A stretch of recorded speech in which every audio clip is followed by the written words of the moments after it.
Okay, so for really real, this bear, this actual bear right there that I almost walked into, has gone into Safeway and has decided,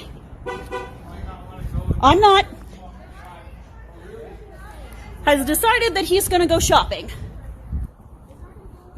And yeah, I'm posting this.